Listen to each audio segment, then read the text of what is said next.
Hello everyone, my name is Cam and I'm the founder of Cam Finds Food that you can find on Facebook, Instagram, and here on YouTube. And today I'm going to just give you my recipe for beginners for smoking pork ribs, baby back ribs on the smoker.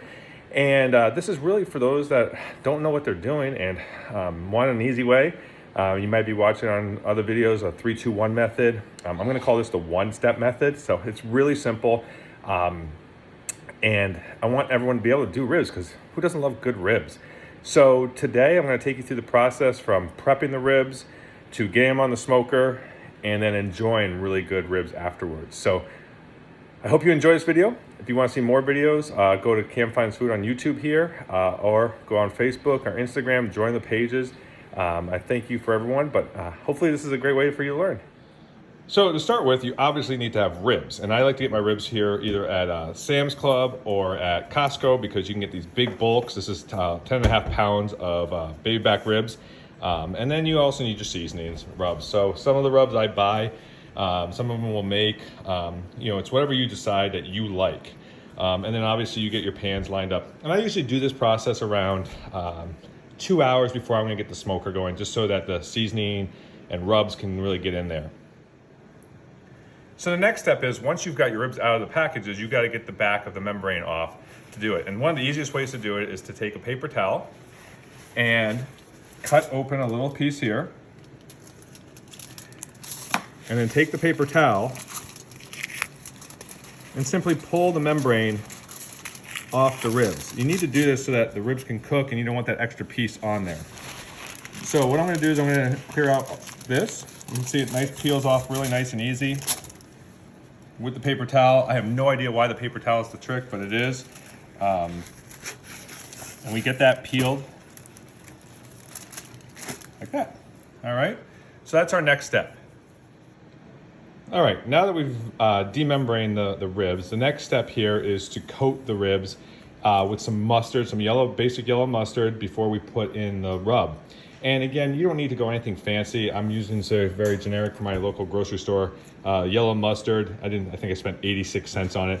Nothing fancy, it's just to put a light coat on there. One, to help keep the rub on there, but also two, it keeps the moisture tanking in there. So I'm simply gonna just put some mustard down. And you can see right there. And then with my glove, just kind of massage it in, nice and easy. Nothing insane, right? Just want to get that rubbed in there. For those folks that don't like the taste of mustard, don't worry, you won't have any of that residual taste on here. Again, it's just more of a barrier to keep the rub mix on there, but also to keep some moisture on there. It burns off very easily, so don't worry about it. So as you can see, I'm just evenly coating it. Nothing insane. All right. And we are now ready to put on the rub. All right, so the first rub, I'm gonna do 3 different rubs on these, is something I just get from Pit Boss. It's called Tennessee apple butter, brown sugar and some molasses in there. But let me tell you, this is a fan favorite for my kids, my wife, they all love it. It's got a very mild flavor to it, a little sweetness to it, but it works really well. The apple seasoning with the mixture of pellets that I use really comes out with a nice thing. So I'm just gonna take this. My kids like a lot of bark on it, so I'm gonna be generous with this. I'm not gonna be cheap here and coat this really nice and thick. Again, the thicker you go, my experience has been, the thicker the bark has been. If you're not a big bark person, then obviously you want to not put as thick of this on there, but my family loves the heavy bark. And what's nice about these shake bottles, right? They're just ready to go to have this. All right. So that's the first one. The second one is what my oldest daughter really likes, raspberry chipotle. And this gives it a little bit more of a spice to it. It's got some heat to it with the chipotle in there, but really good flavor. I bought this just off of Amazon. It's just a raspberry chipotle blend, but I will tell you, any of these raspberry chipotles, if you like the little bit more heat to it, this is a great option with great flavor. So again, I'm gonna put this on. pretty thick. The bark is something that my kids like. We used to get the Pit Boss version of this, but somehow I can't find it anymore. So if anyone out there knows how to do it, please let me know, because I'd love to get more of the Pit Boss one. But this one works really well. Like I said, got it at Amazon. I think this whole bottle was like $9 total. This is about my 7th rack of ribs with it, and I still got a ton left. So that's this one. And the last one I'm going to do is with a, it's called Pork Processor. It's made here in Minnesota by a group of pork organizers, but it's got really nice pork flavor to it. It's got some mild seasoning to it. It doesn't come off real hot or spicy. It's a mixture of different things. I'm not sure what they use, but it's here in Minnesota. Obviously someone hand wrote over another one, but filled it. If I know what the recipe was, I'll let you know. But I'm gonna put this on here. This was one I will probably use afterwards with a little barbecue sauce on there that I'll put on and I finish off the ribs, just because the flavor with it gives it that perfect timing for maybe a sweet and mild barbecue sauce to give it a nice blend. The other two, we usually go without sauces. The rubs give it plenty of flavor and stuff like that. So after you're done with that, what I like to do is cover these in tin foil over. I'm gonna let them sit for about 2 hours to let the absorption come in, and then I will get the smoker ready and we'll go from there. So let's get these things covered and get moving on to the next step. All right, now after we've let those ribs marinate for about 2 hours or so with the rubs on and everything, I'm gonna go out and get my smoker ready to go. And so the kind of pellets I like to use, and again, you can use whatever you want. I use these Pit Boss Competition Blend.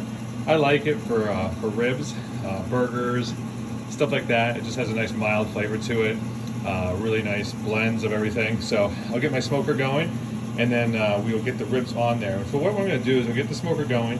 I want to get it preheated to 225. So 225 is what I'm going to smoke them at for 5 hours. And basically with my pellet grill,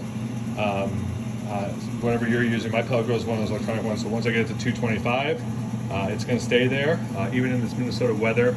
It's February right now. We're about 30 degrees, so you can use a smoker pad, heat pad if you want. But I like to just get it out here and make sure it's at 225. So once we get this thing smoking, ready to roll, we'll get the ribs on there, and then we'll talk about the next steps.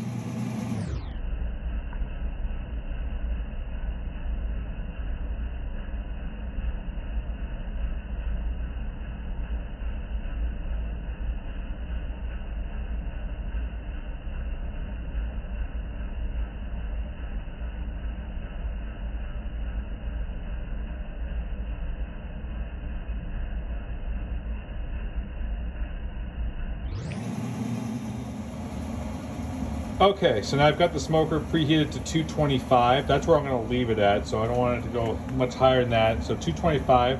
I'm going to put the ribs that I have already. I put the ribs on. They're looking good, right? Nice rub, nice color. I've got the 3 stack of ribs in there. I'm going to keep the top closed, and here's the key to this. This is why it's so simple. I'm literally going to leave this here for about 5 hours at 225, and I'm going to come check it every once in a blue moon, just to make sure that the temperature is holding at 225 in the winter out here in Minnesota. But also too, I usually like to check it around 2 to 2.5 hours just to see how the bark's coming and the color and the smoke. So when I say that you don't have to pull these off and wrap them or spray them at all, this is really a simple thing. It's just gonna be 5 hours to 5.5 max at 225 on the smoker. So it's nice, easy. If I've got other things I gotta do around the house, I can just not worry about it and not worry about my smoker. So we'll come back, we'll take a look after 2.5 hours and see how things are going. All right, so it's been about 2.5 hours since they've been on the smoker. I'm just gonna take that mid 5 hour, in between checks just to see how everything is coming along. I always wanna make sure they look good. Oh, they are cooking nicely, as you can see. Got a nice coating coming. They're starting to get the bark going right there. So we will close these down and come back and check in about 2.5 more hours. They should be done. All right, we're ready to pull these ribs now off. It's been about 5 hours and 15 minutes at 225 on the smoker. Let's take a look at how good these things are looking right now. Woo, look at that. See the nice bark on there? Yeah, we're looking good there. So they should be nice and tender. So I'm gonna get my gloves on, pull them off, and we're gonna let them sit for a few minutes. We're gonna let them sit, and then I'm going to cut them so you can see the inside of them. All right, let's take a look at these puppies. Whew. Oh, they are tender.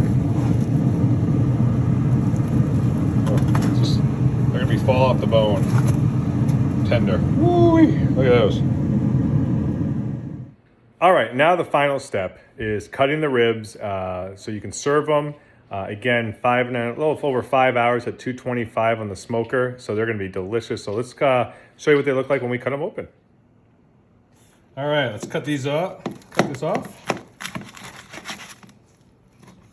And they are cutting really smooth, so that's really nice to see.